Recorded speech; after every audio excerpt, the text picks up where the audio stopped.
Muy buenas.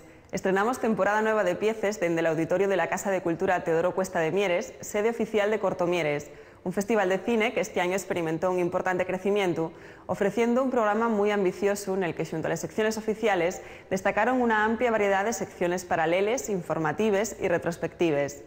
Teatro sobre la memoria histórica, música para bailar y pensar y un proyecto nuevo de animación a la lectura protagonizan los contenidos principales de este nuevo empezar. Arrancamos.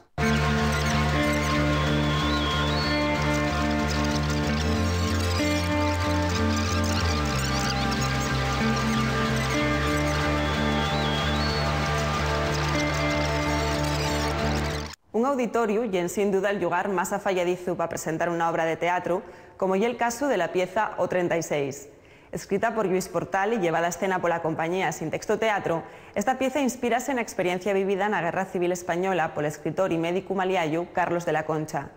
Una obra que toca las contradicciones humanas entre una situación tan opresiva emocionalmente como un conflicto bélico y la represión que trició después. O 36 es una obra de teatro de carácter histórico que fue premiado por el Ayuntamiento de Oviedo, el Premio Oviedo de 2007, y es una historia que se basa en circunstancias reales, la vida de Carlos de la Concha, que era un médico y escritor maliayés, que vivió una verdadera peripecia durante la Guerra Civil, como tantos otros asturianos y españoles, ¿no? Era un hombre conservador, de ideas monárquicas, había fundado un periódico que se llamaba Orientaciones, precisamente que defendía un poco esa idea, y cuando la guerra y perseguido, entonces se esconde en casa en una especie de zulo que abre y se cierra herméticamente, y hay una lucha personal, porque la política llevóse al máximo extremo hasta la persecución personal y familiar de Cristóbal Cano, que era un dirigente anarquista, hacia este hombre. Más que la cuestión política o la cuestión bélica, yo trato el tema personal, ¿no? Y es lo que me interesa. Y es muy interesante y podemos seguirlo por un diario que escribió Carlos de la Concha durante todos los días de la guerra, ¿no? Durante ese tiempo que estuvo escondido, escribió un diario en verso. Él escribía poesía, escribía narración y un diario absolutamente desconocido. Todavía yo tuve acceso a una parte solamente, porque aunque dicen que el tema de la guerra había que pasar página, yo creo que hay muchas páginas todavía que abrir, y unas de ellas serían estas, ¿no? O sea, hay cosas desconocidas y cosas que no se pueden o no se atreven todavía a dar a conocer, en este caso la familia, ¿no? Entonces, para mí fue una oportunidad muy interesante de poder acceder a parte de ese diario y montar la historia sobre ese diario.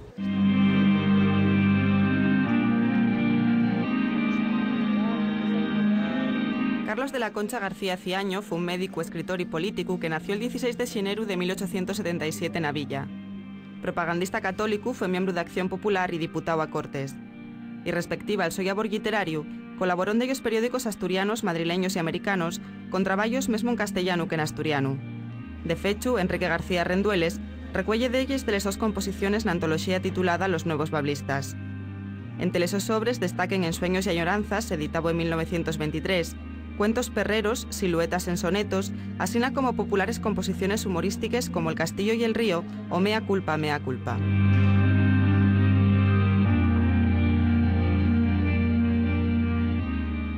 Pues mira, la obra llega a nosotros a través de Lluís Portal, se pone en contacto conmigo a través de un amigo, tiene mucho interés en representar la obra, que había sido premiada en el 2008 con la publicación, pero no le dan instrumentos para representarla.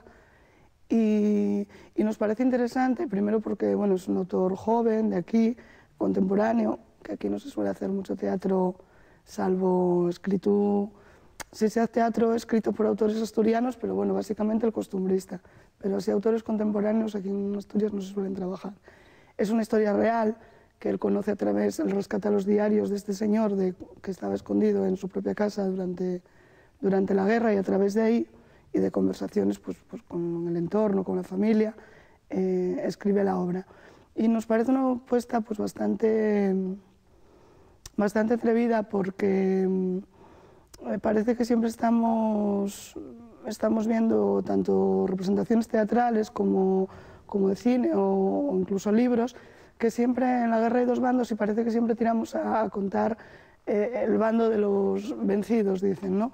Y bueno, esta es totalmente contraria, pero al final nosotros pensamos que es una historia humana, de lo crudo que es una guerra, de las situaciones tan tristes que se viven en una guerra, y bueno, nos parece que eso pesa por encima de ideologías y de cualquier otro punto de vista desde el que enfocar la obra.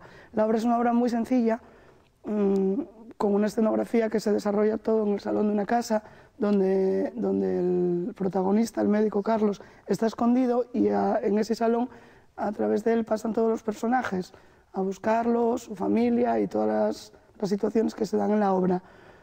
La escenografía, ya te digo, es muy básica y muy clásica, y el punto que le ponemos nosotros es que hacemos unas proyecciones unas proyecciones en la obra del encierro de la persona, ¿no? Del agujero en el que está metido, de cómo vive él allí, ¿no? Intentamos plasmar y que el espectador sienta cómo es vivir ahí dentro, ¿no? Esa angustia.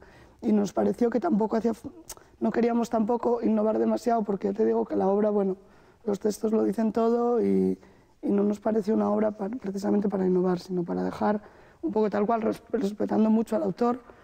Y es una obra en asturiano, que también fue una cosa que costó mucho trabajo a los actores, hablar todo en asturiano, y eso, le dimos el punto de la proyección porque, bueno, nos pareció interesante que sintieran cómo se vivía ese encierro, ¿no?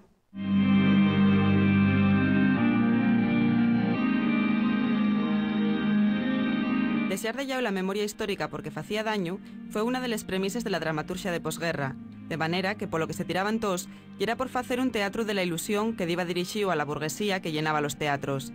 Pasado el tiempo, la xuntanza de la memoria y el teatro sigue siendo la asignatura pendiente de la cultura española, después de que el cine y la literatura fondaren dende el compromiso en esta materia. Anguaño son los dramaturgos, por fin, los que debaten sobre la necesidad ética y política de un teatro creador de conciencia que se ocupe de facer una cultura seria sobre la memoria. Y a poco van apareciendo de algunas sobres de posicionamiento.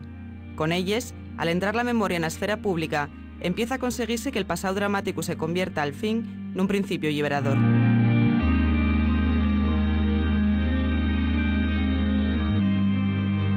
La verdad es que en este momento hay distintas iniciativas que se trata de llevar al teatro experiencias relacionadas con la guerra mundial, con la guerra civil. En concreto, con la guerra civil hay varias iniciativas muy interesantes, creo yo, que traten de rescatar un poco el ambiente anterior a la guerra, de la guerra y de la posguerra, ¿no? Y yo creo que la literatura en general tiene que reflexionar esto, y el teatro creo que es un medio muy afallaizu precisamente para recoger y para narrar un poco estas historias, ¿no? Y bueno, yo soy de los que cree que hay que reivindicar la historia, que no se puede tapar, y que bueno, el teatro puede ponerse al servicio, debe de ponerse al servicio de la memoria histórica, ¿no? De la recuperación de la memoria histórica, y de tratar de echar cuanta más luz mejor sobre un acontecimiento que fue trascendental en nuestra historia. Ay, por Dios, escuéndense que viene de aquí. Pero yo no escucho nada. Que y eso a cada cosa, que nos avisan que viene de aquí.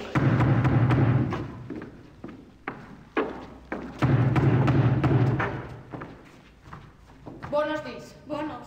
¿Puedo pasar? Pase, pase. Está usted en su casa.